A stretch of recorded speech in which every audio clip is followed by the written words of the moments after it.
It was about an old lad that was riding the bike all his life. So coming near the end of his days, he decided he'd go off and he'd buy a motor car. It's one called The Joys of Motoring, and I hope you enjoy it. Come on. It's my birthday next week. Will I be 65? Or is it only 64? Anyway, I'm not as supple as I used to be before. All my life I rode the old bike there. I journeyed on it near and far. But 6 months ago I took the plunge and I bought a motor car. So when the motor was delivered and with me money I had parted, it was only then I realised that the expense had only started. Oh, driving lessons cost a fortune. For a test I'd have to pass. And €200 for a little disc to stick up on the glass. Insurance was a nightmare. It nearly left me broke. Oh, there were times that I regretted I ever bought that bloomin' yoke. And then I got this letter about the NCT. I'm glad that they were speaking about the motor and not about me. Now testing out that motor, now that's all very well. But were I to undergo that test, I'd not stand a chance in hell.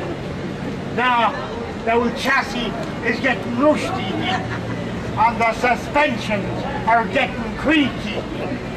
The lamps, they're all out of focus, and the water hose is leaking. Anyway, after several weeks of lessons, I was ready for me test. I went on down to the centre, dressed up in me Sunday best. Your man sat beside me with a book upon his lap, and he looked up at me kind of funny, you know, when I wiped the window with me cap.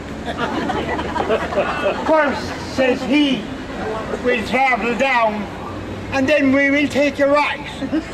And then, says he, we'll take a left, just beyond the traffic light. Well, I pushed the gear stick up into first gear, and I didn't let out the clutch. Well, your man, he sat with a hump on him, like a rabbit in a hutch. Everything was going grand, I was going like a bomb, until an old lassie on a bicycle around the corner chanced to come. Well, I stabbed me foot down on the brakes to avoid a head-on smash. Your man was tangled in the harness, with his nose against the dash. And then the engine stalled on me and refused point blank to start, in spite of every curse and blessing I could manage to impart. Anyway, I got her going. Go out of town, says he. So I turned her around and I faced her with open country. Now everything went wrong on me that could possibly go wrong. I began to think, you know, your man regretted that he had come along. And when I reversed into a gate post, he turned a sort of a yalla. Between me and you know, I think he was a very nervous kind of a man. He sat there all trembling, with his head down on his knees. He had reneged upon the biro and taken to the beads. Well, I was coming down the bypass with that old engine fairly buzzing, and your man was knocking off Hail Marys at 16 to the dozen. Now, I knew I made an odd mistake, but then I did my very best. So I asked that all-important question then. Have I passed me test? He looked at me, straight in the eyes, with an old watery sort of a grin. You have, says he, because I'll not go through an ordeal like that again. So I got me driving lesson, and I headed home once more, and I parked me little motor proudly outside of the kitchen door. Now I was fully qualified.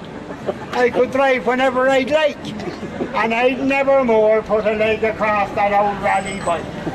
I'd load up all the neighbours on a Sunday going to mass, and down ones on the bicycles that all move in to let me pass. I seem to be quite popular, you know, no matter where I go. Sure, I should have had a motor car 20 years ago. But then I went into town a few weeks back just to see the cattle trade. I went in to have a pint and I somewhat overstayed. And as I made my journey home, I swerved to miss a dog.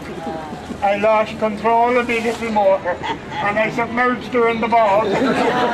Well, my motoring days are over now and I'm back on the bike again. When I think of all the cash I spent, it almost seems a sin. But there's one thing you can rest assured of, is that the next car that I go up in, that the Undertaker will be driving, and I'll be in the coffin.